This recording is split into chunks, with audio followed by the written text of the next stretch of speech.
They often spot deer that are munching on everything in sight. A 5-foot-high browsing line is visible in many areas of the park. Brett Backup is a park ranger. As you can see, there's a distinct line where the deer have browsed, and all the young trees coming up that should be replacing some of the older, more established trees.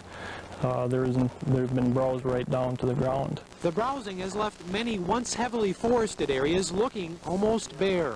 Hunting is not allowed here at Peninsula State Park, and the deer have 3,700 acres of cedar and hemlock to browse on. But the growing deer population means that the balance of life here is being threatened.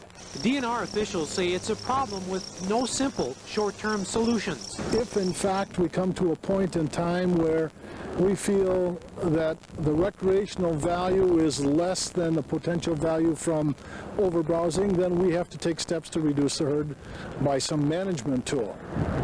Hunting. Possibly. But Wagner, a deer hunter himself, says he hopes it won't come to that. Jeff Forrest, Action 2 News, Door County.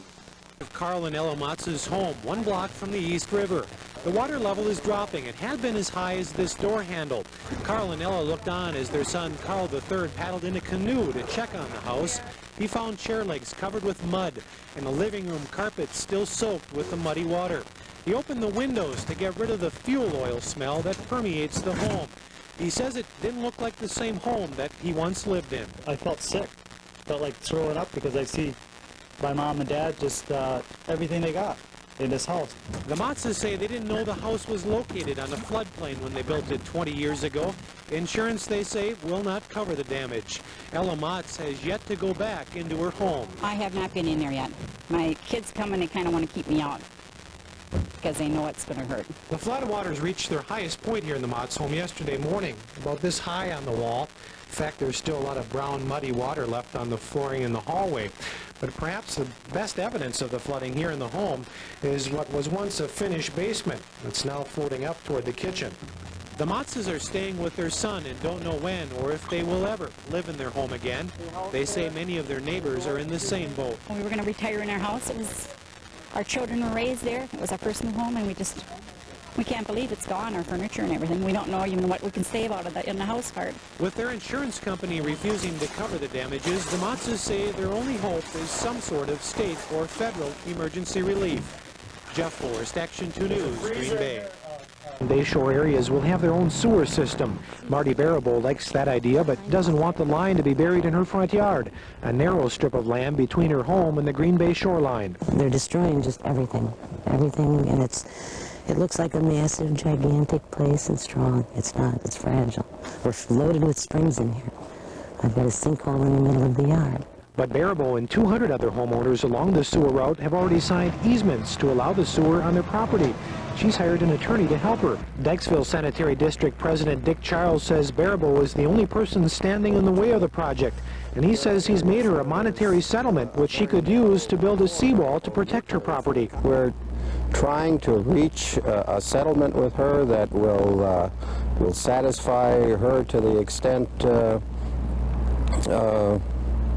that she feels her property is adequately protected. Barabo says she would like to see the line buried along the shore, but Charles says that idea would raise a lot of objections. Marty says she's already spent nearly $8,000 in legal fees trying to save her property, and she says she'll get a court injunction if she has to. Meanwhile, Charles says if he has to, he'll condemn her property. It's a matter that will likely be settled in the courts. Jeff Forrest, Action 2 News, Dykesville. A third winter in Wisconsin is for the birds and bird feeders. In tonight's Forrest Files, Jeff tells us it's time to fill up those feeders one more time. This chubby cardinal and this beautiful blue jay are getting ready for old man winter. And they'd like to be invited over for dinner, breakfast, and lunch at your place. The sooner the better. This is the perfect time to start a feeding program if you're going to be feeding birds throughout the winter. Beginning the 1st of October is a great time to get things started up and get them going. If you're planning on putting out a feeder for the first time or maybe in a new location, be patient. Kim says it may take a week or two for the birds to find their food, but once they do, watch out. It'll disappear in a hurry. And she urges you to fill the feeder and make sure it stays that way. Because once the birds know that the feed is there, they're going to become dependent on that feed to be there throughout the whole winter. Now, for many folks, including myself, half the fun of feeding the birds is, well, watching them eat it. But sometimes we put the feeders a little bit too close to the house or too close to a window and the birds can hurt themselves. Kim says a good way to stop that is by putting up a hawk silhouette. She says they'll still come to the feeder. If you want to attract sort of the more colorful type of birds, cardinals and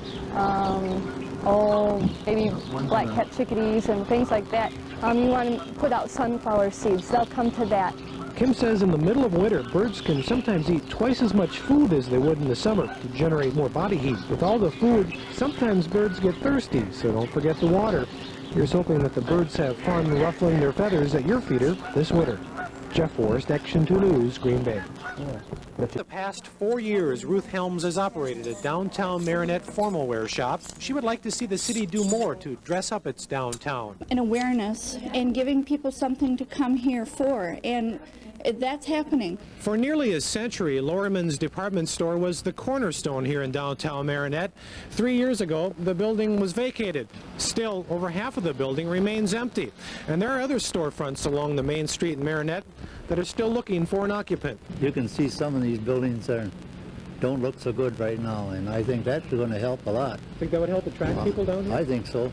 A resource team from the National Main Street Center is studying Marinette's downtown problems all this week, trying to figure out how to breathe new life into this once flourishing downtown area. What we found, though, more than anything is that downtowns will still probably be a mix, but they might have a larger office component than what they used to, or maybe they'll have more food and entertainment. The tide can be turned, and the downtown will be improved to be a fun place to be and a better place to shop, live, and work.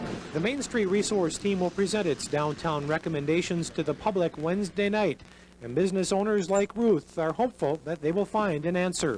Jeff Forrest, Action 2 News, Marinette. Independence and learning how to walk. He's getting to the point now when you can talk about his balance and he knows what you're talking about and works hard at it. Are you trying to learn how to walk? Yes. How are you doing?